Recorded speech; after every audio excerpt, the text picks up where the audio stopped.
Hello बच्चों, let us read the question first. Question में बोला गया है in animal world the most abundant protein is dash while in the whole biosphere the most abundant protein is dash. Antibody collagen, collagen rubisco, rubisco collagen और collagen and oxidase. Animal world में जो सबसे ज़्यादा protein पाया जाता है वो बताना है, एंड बायोस्फीयर में जो सबसे ज़्यादा प्रोटीन पाया जाता है वो बताना है। की कॉन्सेप्ट जो यहाँ पे यूज होगा वो होगा प्रोटीन्स का।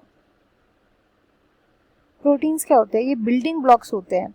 बिल्डिंग ब्लॉक्स होते हैं, ये हमारी हेल्प करते हैं बॉडी के बिल्डअप में, हमारी बॉडी के बिल्डिंग में, बॉडी की ग्रोथ में, बॉडी की डेवलपमेंट में हेल्प करते हैं। प्रोटीन्स जो होता है बहुत सभी जितने भी ऑर्गेनिजम्स हमारे इस अर्थ पे प्रेजेंट है, सभी ऑर्गेनिजम्स में प्रेजेंट होते हैं प्रोटीन्स।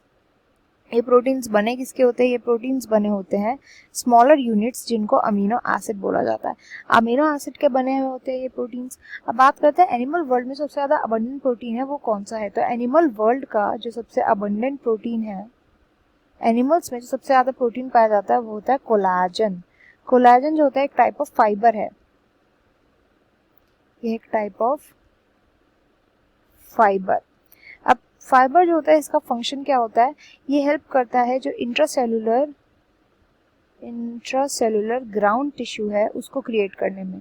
इंट्रासेलुलर ग्राउंड टिश्यू का मतलब क्या है कि हमारा जो टिश्यू है, हमारा जो साइटोप्लाज्म होता है, साइटोप्लाज्म में फाइबर्स प्रेजेंट होते हैं जो किसी भी ऑर्गेनेल के या किसी भी प्रोडक्ट के, किसी भी चीज़ की सब्सटेंस होती है उसके मूवमेंट में हेल्प करता है।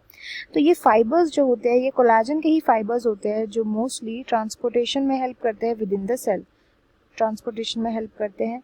फाइबर कोलाजन के होते हैं। एंड हमें पता है कि जो एनिमल्स होते हैं वो किसके बने होते हैं? सेल्स के बने हुए होते हैं। तो एनिमल्स के अंदर जो सबसे ज़्यादा सेल्स के अंदर जो प्रोटीन प्रेजेंट होता है वो होता है कोलाजन प्रोटीन। वेयर एज अगर हम बात करें प्लांट्स की, तो प्लांट्स के अंदर की बात करें क्योंकि यहाँ पे बायोस्फीयर की बात हो रही है। बायोस्फीयर में जो सबसे ज़्यादा पाया जाता है, सबसे ज़्यादा जो पाया जाता है वो होता है प्लांट्स प्रेजेंट होता है बायोस्फीयर में। तो प्लांट्स के अंदर जो सबसे ज़्यादा प्रोटीन पाया जाता है वो होता है रुबिस्को।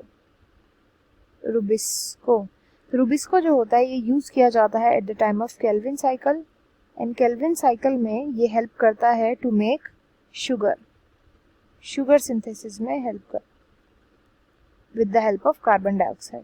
तो सभी प्लांट्स की लीव्स में प्रेजेंट होता है रुबिस्को क्योंकि सभी प्लांट्स को खाना भी सिंथेसाइज करना पड़ता है।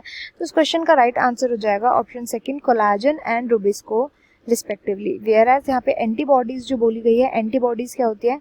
एंटीबॉडीज फंक्शन करती है इम्यून सिस्टम से लड़ने में। एंटीबॉडीज इम्यून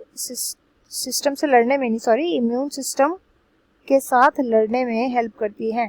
इम्यून सिस्टम बना करके रखती है, मतलब इम्यून सिस्टम को मेंटेन करके रखती है।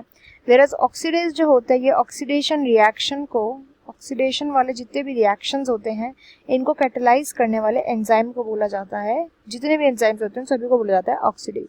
जैसे कि एसिटिक एसिड ऑक्सीडेज, तो अगर वो एसिटिक एसिड को ऑक्सीडेशन में हेल्प कर रहा है, उसको कैटेलाइज कर रहा है उस रिएक्शन को, तो उसको ऑक्सीडेज बोला जाएगा। तो इस क्वेश्चन का right answer will be option second, collagen and rubisco respectively. I hope you understood it well. Best of luck and thank you.